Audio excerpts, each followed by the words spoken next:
Assalamualaikum warahmatullahi wabarakatuh. Di sini Ibu mau menjelaskan materi tentang penerapan soal Pythagoras. Nah, sebelumnya kalian mengingat dulu ya arah mata angin, yaitu kalau untuk timur arahnya ke sebelah kanan, utara mengarah ke atas, barat mengarah ke sebelah kiri, dan selatan mengarah ke bawah. Nah, soal yang pertama yaitu Andi berolahraga pagi di lapangan. Andi berlari ke arah timur sejauh 30 meter. Kemudian Andi berbelok ke arah utara sejauh 40 meter. Pertanyaannya, berapa jarak yang ditempuh oleh Andi? Nah, ketika ada soal cerita tentang Pythagoras, maka yang paling penting adalah kalian membuat ilustrasi dari soal. Jadi, ilustrasi gambarnya yaitu, Andi berlari ke arah, berarti posisi awal Andi ada di sini ya. Posisi awalnya ada di sini, kemudian berlari ke arah timur sejauh 30 meter. Karena ke arah timur, maka buatlah garis ke arah kanan, kemudian buat titik B, dan beri tanda keterangan 30 meter. Kemudian, karena berbelok ke arah utara sejauh 40 meter, berarti dari titik B, buat garis mengarah ke atas, dan beri keterangan titik C, dan beri keterangan 40 meter. Nah, sehingga yang ditanya adalah berapa jarak yang ditempuh oleh Andi. Berarti jaraknya adalah, panjang dari titik A ke titik C. Jadi yang dicari adalah sisi AC. Nah, karena dari gambar sudah terlihat bahwa segitiganya sudah siku-siku, alasnya adalah 30, tingginya adalah 40, kemudian yang ditanyakan sisi AC atau sisi miring, maka tinggal ditulis rumusnya kemudian dijawab. Nah, rumus untuk mencari sisi miring berarti jumlahkan A pangkat 2 ditambah dengan B pangkat 2. Kemudian masukkan angkanya 30 kuadrat ditambah 40 kuadrat. Hasilnya adalah 2500. Kemudian hilangkan pangkat 2 pada C. Jadi C sama dengan akar dari 2500. Hasilnya adalah 50 meter. Kesimpulannya, jadi jarak yang ditempuh oleh Andi adalah 50 meter. Kemudian untuk soal nomor 2, yaitu sebuah tangga dengan tinggi 2 meter disandarkan ke tembok. Jika jarak pangkal tangga atau ujung bawah tangga terhadap tembok adalah 1,2 meter, berapakah tinggi dari puncak tangga terhadap tanah? Berarti ilustrasi gambarnya adalah ada sebuah tembok, kemudian disenderkan dengan tangga. Tangganya sendiri punya tinggi 2 meter, berarti panjang tangga ini 2 meter. Kemudian jarak dari ujung bawah tangga terhadap tembok adalah 1,2 meter. Yang ditanya adalah tinggi, berarti dari puncak tangga terhadap tanah, makanya tingginya Ibu lambangkan dengan ini, dengan garis berwarna kuning.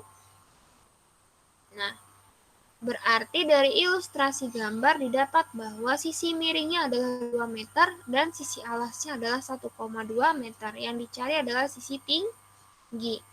Dari sini sudah didapat ya, segitiganya adalah segitiga siku-siku. Karena yang ditanya adalah tinggi atau B, maka rumusnya adalah B kuadrat sama dengan C kuadrat dikurang dengan A pangkat 2. Masukkan angkanya yaitu 2 pangkat 2 dikurang 1,2 pangkat 2. Ingat ya, perkalian desimal. Hati-hati, 2 pangkat 2-nya 4, kemudian 1,2 dikali 1,2 hasilnya 1,44. Kemudian dikurangkan 4 dikurang 1,44 hasilnya adalah 2,56. Supaya dapat nilai B-nya maka dicari akar dari 2,56 hasilnya adalah 1,6 meter. Jadi, tinggi dari puncak tangga terhadap tanah adalah 1,6 meter. Kemudian untuk soal nomor 3, nah, terdapat sebuah tiang listrik dapat berdiri tegak jika ditahan dengan tali kawat baja. Jika jarak dari patok pengikat terhadap tiang listrik 15 meter dan tinggi listriknya 8 meter, berapa panjang tali kawat yang dibutuhkan? Jadi ilustrasi gambarnya adalah terdapat sebuah tiang listrik, kemudian tiang listrik ini ditahan oleh suatu tali kawat yang terbuat dari baja yang dihubungkan dengan sebuah patok. Jadi letak patoknya ibu ilustrasikan ada di bawah. Nah, ini letak patok pengikat. Jarak dari patok ini terhadap tiang listrik adalah 15 meter. Kemudian tinggi tiang listriknya sendiri adalah 8 meter. Nah, yang ditanya adalah berapa panjang tali kawat yang dibutuhkan untuk menghubungkan puncak tangga dengan patok pengikat. Nah, jadi dihubungkan seperti ini, maka terdapat segitiga siku di mana alasnya adalah 15 meter dan tingginya adalah 8 meter. Nah, ini Ibu kebalik ya ngetiknya, harusnya alasnya adalah 15 meter, tingginya adalah 8 meter. Nah, yang ditanyakan sisi miring, berarti yang dicari adalah nilai C. Maka dimasukkan rumusnya C kuadrat sama dengan A pangkat 2 tambah B pangkat 2. Kemudian substitusi angkanya, A-nya adalah 15 pangkat 2 ditambah 8 pangkat 2. Hasilnya 289. Kemudian karena kita mau mencari C, maka cari akar dari 289. Hasilnya adalah 17 meter. Jadi, panjang kawat tali yang dibutuhkan adalah 17 meter. Kemudian soal nomor 4. Nah, ini sebuah kapal berlayar dari pelabuhan A ke arah barat menuju pelabuhan B sejauh 170 km. Kemudian, kapal tersebut melanjutkan perjalanan ke arah selatan menuju pelabuhan C sejauh 120 km. Lalu, perahu melaju ke arah timur menuju pelabuhan D sejauh 80 km. Yang ditanya adalah berapakah jarak dari pelabuhan A ke pelabuhan D. Maka kita ilustrasikan gambarnya. Nah, di sini kita mulai dari pelabuhan A. Dari pelabuhan A menuju ke pelabuhan B bergerak ke arah barat. Berarti arah barat kita buat garis ke arah kanan. Nah, kita buat arah garis ke arah kanan, kemudian titik B sebagai pelabuhan B ya. Kemudian kasih keterangan bergerak sejauh 170 km. Kemudian dari B dia pergi ke pelabuhan C mengarah ke arah selatan. Maka arah selatan berarti bawah ya. Dari titik B buat garis ke bawah untuk menghubungkan ke titik C, kemudian beri keterangan 120 km. Kemudian perahu melaju ke arah timur menuju pelabuhan D. Berarti karena mengarah timur, kita buat garis ke arah sebelah kanan ya. Nah, ini sejauh beri keterangannya 80 km. Nah, ini pelabuhan. Dari C ke D adalah 80 km. Nah, yang ditanya adalah berapa jarak dari pelabuhan A ke pelabuhan D. Maka kita hubungkan titik A dengan titik D dengan garis AD. Berarti kita mencari panjang garis AD atau sisi miring dari trapesium ABCD. Nah, seperti yang pernah Ibu jelaskan ya, untuk mencari panjang AD berarti kalian harus menambahkan suatu garis bantu. Nah, ini garis bantunya. Dari D ke, misalkan di sini ada titik E.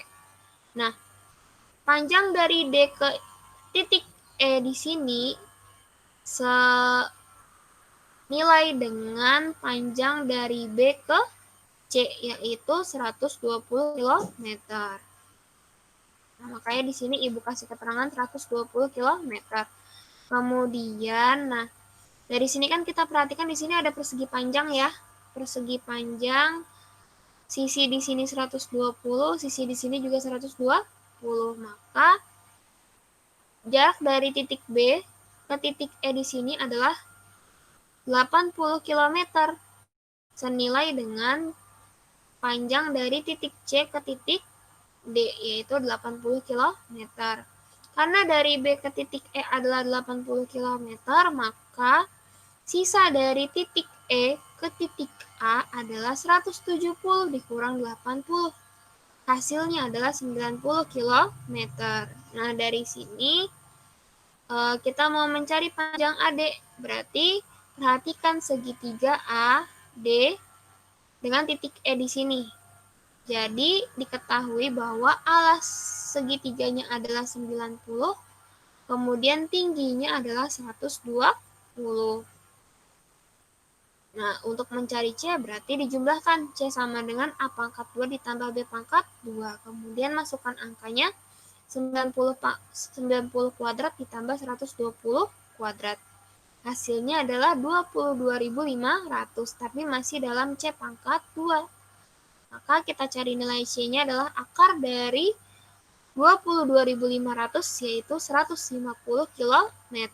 Nah, jadi kesimpulannya, jarak dari pelabuhan A ke pelabuhan D adalah 150 km.